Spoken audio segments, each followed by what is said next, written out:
To whom much is given, much is required. And I have been given an awful lot in my life. I grew up in Baton Rouge. I went to McKinley High School. We talked a lot about education here tonight. Some of you may be familiar with McKinley High School and you recognize the importance of it in Louisiana. I was very lucky to have a perspective that most white kids my age did not have and still do not have. After I graduated from McKinley High School, I went to LSU. I played sports. I played soccer and basketball mainly. We talk a lot about sports tonight. Sports is really the great equalizer. You can either play or you can't play. It doesn't matter what you look like, it doesn't matter what your family looks like, it doesn't matter your family history, what the color of your skin is, it makes no difference. It's about guys working together. If you can add value, you can add value. And your job, really, if you're part of a team, is to figure out what skill do you have that can add value to the team as a whole. I was lucky enough to join the Marine Corps after I graduated from LSU. And the good thing about the Marine Corps is that we are all equally worthless in the Marine Corps' eyes. You've got to figure out what are you going to do to add value to the team. I have Marines in my company all over the country. I had Native Americans, I had black guys, I had guys from the Pacific Islands. It didn't make a difference because we were all Marines. We all figured out how are we going to get together. The Marine Corps takes guys from all over the world, puts them in a position where they have to identify with something bigger than themselves, and they have to work together to get a result. That's my perspective. I left the Marine Corps. Well, let me back up.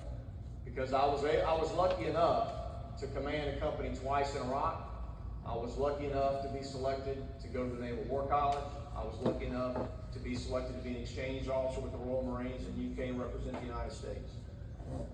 All of those things gave me a perspective because you get screened to do these things. You get screened from a wide variety of people and you get selected to do these things. That responsibility that I learned at a very young age of leadership and of accountability has carried with me to this day. But I left the Marine Corps in 2016. I decided to retire. We could have gone anywhere.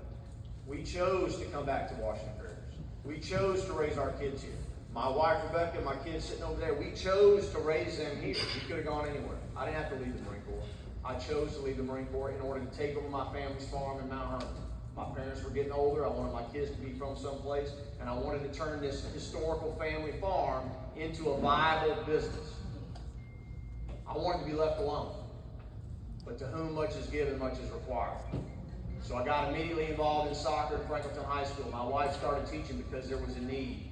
She got on the fair board because there was a need and started the Hometown Throwdown where different support groups could get together from Bogalusa, from Franklinton, from all the high schools and perform to be the focus of effort, the focus of attention on a given night during fair week. Because there was a need, and there's a need now. There's a need, that's why I'm running for sheriff. We can do things. This race really comes down to one thing. Do we feel safer in Washington Parish now than we did 12 years ago, or do we not? The clear answer is no. In Bogalusa, we're concerned about the violence that's associated with drugs and the drug culture. Out in the country, we're concerned about the epidemic of property crimes that go unreported, the epidemic of property crimes and overdoses that are going on across the parish, and we're just going to put our head in the sand and pretend like we're doing a great job. This is not about the budget of the sheriff's office. If we have a $4.7 million surplus, why is the jail still overcrowded? Why are we still locking people up? Why are we still locking people up for mental illness? Why are we still locking people up that suffer from substance abuse? Why have we not indoctrinated or put into the prison system an effort, a faith-based effort to get people, once they leave the prison system, from recidivizing? Why are we not doing these things if we've got so much money? We've done such a good job. The reality is the problems I've just talked about, they're either real or they're not real. If they're not real, then it doesn't matter who's sheriff. If they're not important, it doesn't matter who the sheriff is.